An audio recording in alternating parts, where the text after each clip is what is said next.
Hello friends and viewers, welcome to my channel once again morning ছেড়ানা। গতকাল ছিল শুভ অক্ষয় তৃতীয়া। আপনাদের কেমন কাটলো সেই দিনটি অবশ্যই জানাবেন কমেন্ট সেকশনে। এবং আমি চলে গেছিলাম ইউটিউবে মোস্ট ভাইরাল একটি শোরুমে, বাগুইহাটির MG gold and diamond private limited. এখানকার কাস্টমার হয়েছিল ম্যাডাম নমস্কার। আপনি এই বাগুইহাটি এমজি গোল্ড অ্যান্ড ডায়মন্ডসের কি অনেক আগে থেকেই নিচ্ছেন? হ্যাঁ, আমি অনেক আগে থেকেই নিচ্ছি। মানে এখানকার ধরুন স্টাফ বিহেভিয়ার বা আপনাদের যেরকম মানে গোল্ডের এখন যেরকম দাম বেড়েছে সেরকম আপনার মানে ডিজাইনস বলুন বা ওয়েট বলুন বা অফার্স, এগুলো কীরকম কী লাগে আপনাদের?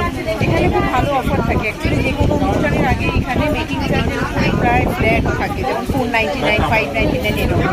আচ্ছা আচ্ছা। আমি কিনেছি, অনেক হেভি গয়নাও কিনেছি এবং লাইট ওয়েটের গয়নাও কিনেছি। আচ্ছা কালেকশন এখানে পাবো। স্টাফ বিহেভিয়ার খুবই ভালো, কালেকশন অনেক ভালো। আচ্ছা, মানে অন্যান্য জায়গা থেকে এখানে থেকে নিয়ে আপনি স্যাটিসফাইড, তাই তো? নিয়ার বাইও আছে আর প্লাস আচ্ছা। ফেসিলিটিসও পাই। আচ্ছা, মানে আপনি যথেষ্ট স্যাটিসফাইড, তাই তো? হ্যাঁ, ওকে, থ্যাংক ইউ সো মাচ। নমস্কার, আপনারা কি এমজি গোল্ড অ্যান্ড ডায়মন্ডসের অনেক পুরনো কাস্টমার? আচ্ছা, এখানকার গয়না বা এখানকার মেকিং চার্জ, প্রাইসেস, অফার্স কিরকম লাগে? মেকিং চার্জ কম আছে, মেকিং চার্জ কম আছে, ডিজাইন অনেক ভ্যারাইটি। ডিজাইনের প্রচুর ভ্যারাইটি আছে, তাই তো? আর লাইট ওয়েটের মধ্যে, হ্যাঁ, লাইট ওয়েটের মধ্যে অনেক মানে এখন তো অনেকটা দাম সোনার বেড়ে গেছে, সেই হিসাবে লাইট ওয়েটের মধ্যে অনেক কম রয়েছে। মানে অন্যান্য জায়গার থেকে আপনারা আর কি এখান থেকে নিয়ে স্যাটিসফাইড, তাই তো? ওকে, থ্যাংক ইউ।